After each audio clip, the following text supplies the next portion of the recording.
नमस्ते सर, सबसे पहले मैं आपका धन्यवाद करना चाहती हूँ क्योंकि आप यहाँ पे आए और हम लोग को बहुत ज़्यादा मोटिवेट किए, उसके लिए तहे दिल से शुक्रिया।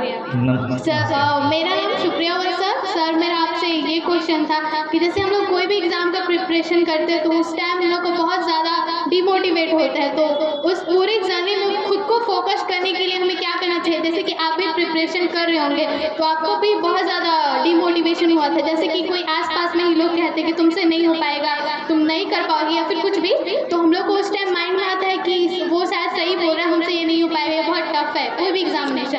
तो आपको उस टाइम कैसे अपने आप को उस एग्जाम में फोकस रखे थे? देखिए, आपने बोला डीमोटिवेशन एग्जाम के दौरान। हम आपको एक देते हैं सिचुएशन। एक एग्जाम है जिसमें मात्र 5 लोग हैं, आप, आपके मम्मी पापा और आपसे 2 भाई छोटा बहन, ठीक है। वही एग्जाम में देना है, उसको कलेक्टर बनाया जाएगा और आपको पता है आपको सब पढ़े, वो सब कोई नहीं पढ़ा हुआ है। आप डिमोटिवेट फील करोगे? नहीं, क्योंकि उस टाइम मुझे पूरा अपने आप में बिलीव रहेगा कि हम पढ़े हुए तो हम क्वालिफाई करेंगे। बाकी बच्चा बिलीफ सिस्टम, आपका बिलीफ होगा तो डिमोटिवेट फील नहीं करोगे। बिलीफ सिस्टम कैसे क्रिएट होता है मैं बताता हूँ। आप एक ही काम को कम से कम 10 बार करो या 20 बार करो। आपको मैं बोला कि यहाँ से आपको घर चलना है, पैदल चलना है, पैदल चल के घर जाना है। आपको पता है कि अगर आप गिर जाओगे तो आप डिस्क्वालीफाइड हो जाओगे। आप गिर पाओगे? नहीं, क्योंकि आपको बिलीफ नहीं, इतना बार आप चले हो, गिरेंगे तो नहीं, ठेस तो नहीं लगेगा हमको। तो बिलीफ सिस्टम क्रिएट होता है प्रैक्टिस करने से। आप डिमोटिवेट कब फील करते हो? जब आपको जो दौरान मिलता है प्रिपरेशन का, उस दौरान आप कहीं और अपना समय वेस्ट करते रहते हो, बर्बाद करते रहते हो। उस दौरान जो समय बर्बाद करते हो उससे आपके एग्जाम में एंजाइटी फील होने लगता है। तो बस आपको उस समय को बर्बाद नहीं करना, वो एक्चुअली एग्जाम का ही समय है, वो आपका समय नहीं है।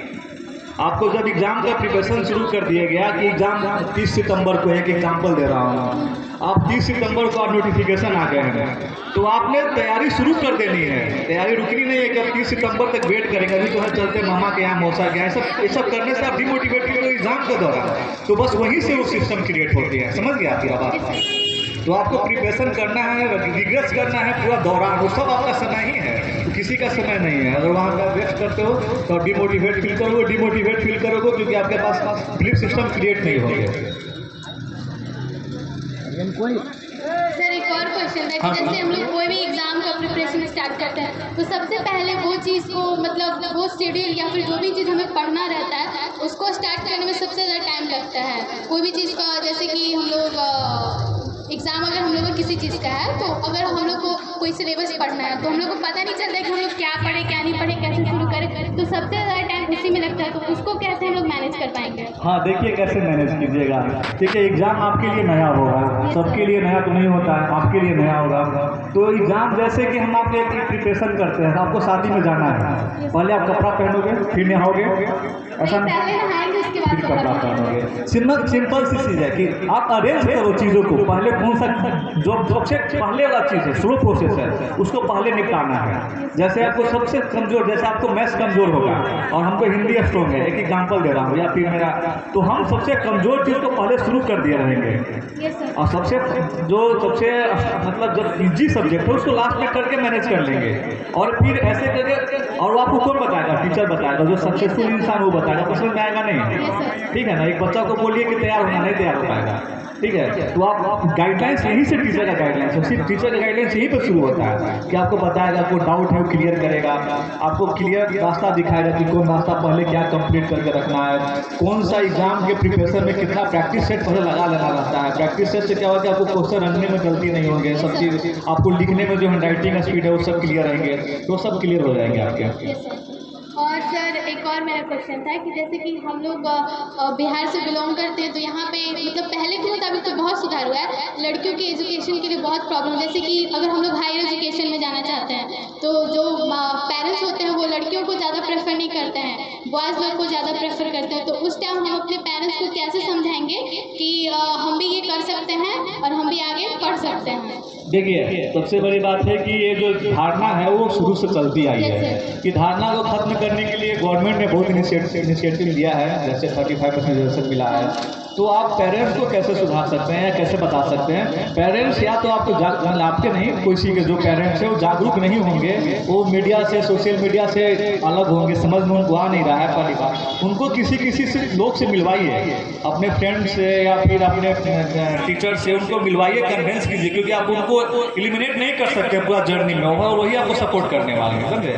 तो उनको मोटिवेट कीजिए, उनको बिलीव दीजिए, और सबसे बड़ी बात कि आप लोग एक रिवोल्ट शुरू कीजिए कि हम लोग किसी में घुसेंगे ही नहीं, समझे? हम लोग काम करेंगे ही नहीं, हम लोग पैदा हुए नौकरी करने के लिए, हमको कोई मतलब है नहीं। लोगों को बहुत ज़्यादा डर रहता है कि बाहर जाएगी कुछ होगा या फिर कुछ भी, हाँ। तो उसके लिए हाँ, ये तो डर होता है, ये तो आपका काम भी नहीं है, तो पेरेंट्स और सरकार की काम है, सरकार उसको प्रोटेक्ट कर रही है, आपका काम भी नहीं। इससे तो आप ये तो हुआ कि जौ के घूम पिसाता वाला कहानी है, आप तो उसमें पिस रहे हैं, लेकिन आप उसमें आपका कोई दायित्व भी नहीं है।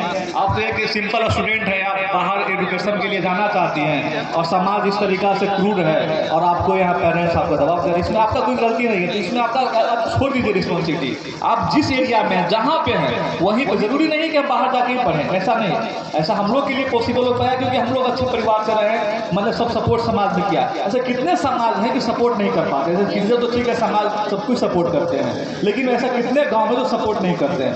तो अब जहाँ रहें अपना 24/7 सपोर्ट कीजिए, अपने आप को सपोर्ट कीजिए उसी के। अब तो मल्टीमीडिया का जमाना हो गया, आपको इंटरनेट मिल जाएगा, आपको सब कुछ सुविधा मिल जाएगी आपको, बस हाँ आप पढ़ते रहिए, आप पढ़ते रहिए, उसमें ध्यान दीजिए, ज़्यादातर उसमें ध्यान दीजिए, 24/7 उसमें लगे रहिए, उससे अलग होइए ही नहीं। देखिए आजकल की हम लोग की बेटी घर की है ना, बहुत आगे कर रही है, बहुत आगे जा रही है, उसको कम्पीट करना है, उसको हाँ मतलब उसको छू देना, ये बहुत बड़ी बात हो जाती है। उसको जो उसका तैयारी होता है उसमें कोई लड़कों लोग पीछे भी नहीं आ पाता है, बहुत आगे निकल जाती है पढ़ते पढ़ते, क्योंकि फोकस रहती है अपने पेरेंट्स को।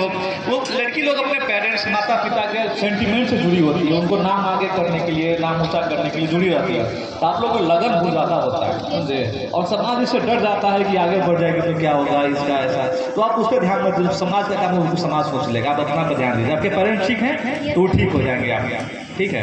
थैंक यू सर, आपने इस क्वेश्चन का जवाब दिया, thank you thank you so much.